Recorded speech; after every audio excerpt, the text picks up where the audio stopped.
Hi hello నమస్తే. ఈ రోజైతే మనతో పాటు ఉన్నారు ప్రముఖ astrologer and life coach doctor RB Sudha గారు.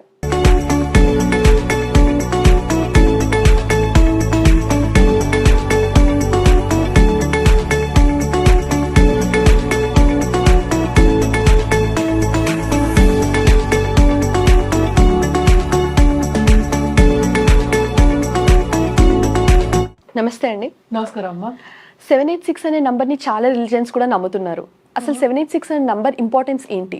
ఓకే, సో 786 అనేది యాక్చువల్గాను దట్ ఈస్ ఆల్సో మనకి యూనివర్స్ ఇచ్చిన నంబర్. అన్ని నంబర్స్ మంచి నంబర్సే, కానీ నేను ఇందాక చెప్పినట్టు బిలీఫ్ అనేది వెరీ ఇంపార్టెంట్. మనం ఏది నమ్ముతున్నామో అదే వెరీ ఇంపార్టెంట్. మన బిలీఫ్ సిస్టమే మనకి వెరీ ఇంపార్టెంట్ అనమాట. 786 అనేది మనం చూసాము అంటే మనం ఈవెన్ గూగుల్లో కూడా వెతకచ్చు, ఎవరైనా వెతకచ్చు, ప్రేక్షకుల్లో ఎవరైనా వెతకచ్చు. 786 దేవన్గిరి లాంగ్వేజ్ అంటే సాంస్క్రిట్, పాత సాంస్క్రిట్ లాంగ్వేజ్లో అది ఓం అనేది వస్తుందన్నమాట. 786. సో ఓం ఎలా ఉంటుంది, 3 వేసి పైన ఇట్లా పెడతారు కదా, అది కనిపిస్తుంది అన్నమాట. 786 అనేది కాంబినేషన్ ఆఫ్ ఓం. అంటే ఓం మొత్తం రాయాలి అంటే దేవన్గిరి లాంగ్వేజ్లో 786 వస్తుందన్నమాట మనకి నంబర్స్. అదే ఆ నంబర్సే వస్తాయి అన్నమాట. అలాగే వేరే మతాల్లో 786 అనేది వాళ్ళకి దేవుడి కింద తీసుకుంటారు. యాక్చువల్గా బిస్మిల్లా అనేది వాళ్ళకి నమ్మకం అనమాట. అందుకని చాలామంది ఏంటంటే వెహికల్స్ కానీ, ఇల్లు కానీ, ఇంటి నెంబర్ కానీ అందరూ 786 రావాలని కోరుకుంటూ ఉంటారు అనమాట. సో ఇది మోస్ట్ ఇంపార్టెంట్. అండ్ ఆల్సో ఏంటంటే 786 మనం చూసామంటే విడివిడిగా 786, 7 + 8 + 6 ఎంత అయింది? 21. 2 + 1 ఎంత అయింది? 3 అయింది.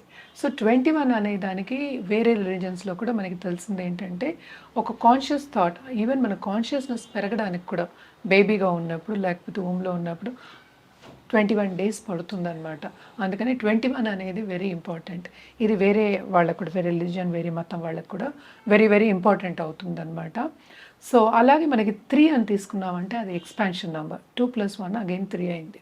అది ఎక్స్పాన్సివ్ నెంబర్. అంటే ఏంటి, ఏదైనా మనకి లైఫ్ వచ్చిన తర్వాత ఎక్స్పాండే అవ్వాలి మనకి. అంటే కాంట్రాక్ట్ అవ్వడం అనేది ఉండకూడదు. అంటే ఏంటి, ముందుకు సాగుతూ ఉండాలి. అందుకోసం అలాంటి ఒక ఇండికేషన్ ఇచ్చే ఈ నెంబర్ అనమాట. అందుకనే చాలామంది ఏంటంటే ఇంటి నెంబర్ చెప్పాను కదా 786, అలాగే మనకి కరెన్సీ నోట్స్లో వచ్చినప్పుడు వాళ్ళు ఏం చేస్తారంటే పూజలో పెట్టుకుంటారు. ఎందుకంటే అది దేవుడి రూపం, మన లక్ష్మీ రూపం అనుకుందాం కాసేపు, లేకపోతే ఏదైనా సరే, ఏ రూపమైనా సరే.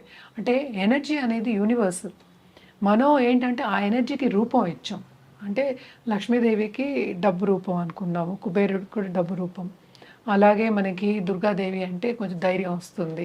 ఇట్లా మనం ఏమో అసైన్ చేస్తాం అంతే. యూనివర్సల్ ఎనర్జీ అనేది ఒకటే అనమాట అందరికీను. ఈ ఎనర్జీలో భాగమే మనం తీసుకుని అది గుర్తు పెట్టుకుని మనం ఆ దశలో వెళ్తూ వెళ్తూ అది సిద్ధిస్తున్నాం, ఆ కోరికని దగ్గరికి తీసుకొచ్చుకుంటున్నాం అనమాట. సో అలాగే ఈ 786 అనేది దేవుడి నెంబర్ కింద భావించి ఎప్పుడు ధూపదీపాలు అవన్నీ మందిరంలో పెట్టి ధూపదీపాలన్నీ చూపిస్తూ ఉంటారు అనమాట. నేను కూడా అలాగే చేస్తూ ఉంటాను.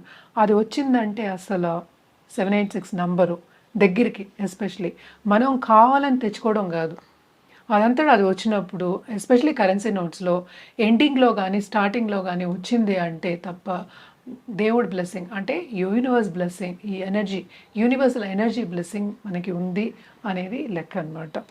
సో అందుకోసమే ఎప్పుడు మేము చెప్పేది ఏంటంటే పూజలో పెట్టుకోమంటాం. ఓకే, అది గాడ్ నెంబర్ కింద మనం తీసుకుంటాము. తప్పక రావాలి అని యూనివర్స్ని కోరుకోవాలి కూడాను. ఎందుకంటే మనకి ఎనర్జీ బ్లెస్సింగ్ అంటే యూనివర్స్ బ్లెస్సింగ్ లేకుండా మనం ఏమి చేయలేము, ఒక కార్యం కూడా చేయలేము అనమాట. సో అందుకోసమని అంత ఇంపార్టెంట్ 786 మనకి. అండ్ ఆల్సో ఇది కనిపించినప్పుడు ఫస్ట్ మనం యూనివర్స్కి థ్యాంక్ యూ చెప్పుకోవాలి, గాడ్కి థ్యాంక్ యూ చెప్పుకోవాలి. థ్యాంక్ యూ చెప్పుకుని అండ్ ఆల్సో ఏంటంటే వర్షిప్ చేయమని ఎలాగో చెప్పాం. చాలామందికి ఏం డౌట్స్ ఉంటాయి అంటే ఇది వచ్చింది మనకి ఏం చేయాలి, మనం దేవుడి దాంట్లో పెడతాము, తర్వాత ఇంకో 786 వచ్చింది ఈ నెంబరు అనుకున్నప్పుడు ఏం చేయాలి అనేది చాలామందికి డౌట్లు ఉంటాయి. ఇదేం చేయొచ్చు అంటే ఈ 786 మళ్ళీ కొత్తది వచ్చినప్పుడు ఇది తీసేసి ఇది కొత్త నోట్ తీసుకెళ్ళి పెట్టి చేసుకోవచ్చు. ఎందుకని అది చెప్తున్నాను అంటే మనకి ఎప్పుడూ లక్ష్మి స్థిరంగా ఉండదు. అందుకని నుంచిన లక్ష్మినే ఎక్కువ మనం పెట్టుకుంటూ ఉంటాం, కనిపిస్తూ ఉంటుంది. స్థిరం ఉండదు, అంటే అది సర్క్యులేషన్లో ఉంటూ ఉండాలన్నమాట. ఎనర్జీ అనేది కొత్తగా వస్తూ ఉండాలి. మనకి తెలిసిన ఇంకో విషయం ఏంటంటే ఎనర్జీ అనేది మనం రీప్లేస్ చేయగలం, అంటే ఒక ఎనర్జీ నుంచి ఇంకో ఎనర్జీ ఫామ్ అవుతుంది, కానీ ఎక్కడ అంటే అంతం అనేది ఏం లేదు, అది డిఫరెంట్ ఫామ్స్లోకి వస్తూ ఉంటుందన్నమాట. అలాగే ఈ నోట్స్ కూడా. సో ఈ నోట్స్ నేను చేయొచ్చు, ఈ 7-8 నోట్స్ మనకు కావాల్సిన వాళ్ళకి ఎవరికైనా ఇవ్వచ్చు అనమాట. ఎవరైనా కావాలి అని కోరుకుంటూ ఉంటారు కదా, వాళ్ళకి ఇస్తూ ఉండొచ్చు. అంత ఇంపార్టెంట్ ఈ నెంబర్ 786 అనేది. మనం ఇంకోటి కూడా అనుకున్నాం, ఒక థాట్, హ్యాపీ థాట్ కానీ ఒక బ్యాడ్ థాట్ నుంచి గుడ్ థాట్కి వెళ్ళాలి అంటే మనకి 21 డేస్ పడుతుంది. అంటే పాజిటివ్ దారికి రావాలి, నెగిటివ్ నుంచి పాజిటివ్కి వెళ్ళాలి, లేకపోతే ఒక థాట్ని మనం డెవలప్ చేయాలి, ఒక హ్యాబిట్ని డెవలప్ చేయాలి అన్నప్పుడు మనకి 21 డేస్ పడుతుంది. సో అది కూడా ఇక్కడ ఇండికేషన్ మనకి కనిపిస్తుంది అనమాట. ఇది జనరల్గా అందరికీ, ఇప్పుడు ఏంటంటే ఇది ఒక మతానికి పరిమితం కాదు, ఇది అందరికీ పరిమితం అనమాట 786 అనేది. సో 786 నోట్ వస్తే మాత్రం తప్పక దాచుకోవచ్చు. ఇంకోటి ఏంటంటే మన పర్సులో పెట్టుకుని మనం చూసుకుంటూ ఉండొచ్చు. ఎందుకంటే దేవుడి నెంబర్ మన పర్సులో దేవుడు విగ్రహం అంటే ఒక ప్రతిమలు కానీ ఏదో ఒకటి పెట్టుకుంటూ ఉంటాం, అలా పెట్టుకుని అది చూసుకుంటూ ఉండొచ్చు. అలాగే అది వచ్చినప్పుడు తప్పక థ్యాంక్ యూ యూనివర్స్ చెప్పాలి, ఎందుకంటే మనకి యూనివర్స్ మనని బ్లెస్ చేసింది. మనకి ఏంటంటే ఏది అనుకుంటే అది జరుగుతుంది. బ్లెస్సింగ్ అంటే ఏంటి, ఏది అనుకుంటే అది జరగాలి కదా, ఏ కోరిక మనం అనుకున్నా కూడా మనకి సిద్ధించాలి కదా, అవన్నీ జరగబోతున్నాయి అని పాజిటివ్ మైండ్స్ తోటి ముందుకు సాగుతాం అన్నమాట. అందుకోసమని తప్పక ఈ నోట్స్ వచ్చినప్పుడు థ్యాంక్ యూ యూనివర్స్ చెప్పి, అలాగే ధూపదీపాలు చూపించడం కానీ మందిరంలో పెట్టుకోవడం కానీ చేయొచ్చు. అలాగే మనం చూసామంటే గూగుల్లో చాలామంది మనం చూస్తూ ఉంటాము, వీళ్ళు 786 నోట్స్ కూడా అమ్ముతున్నారు యాక్చువల్గాను. అది జనరల్గా చెప్పడం జరుగుతుంది, మనం ఏం తీసుకోము, మనకి సంబంధం లేదు అవన్నీను. అది నెట్లో వెతుక్కోవచ్చు, ఎవరు కావాలంటే వాళ్ళకి ఇంకా ఇన్ఫర్మేషన్ దొరుకుతుంది అనమాట.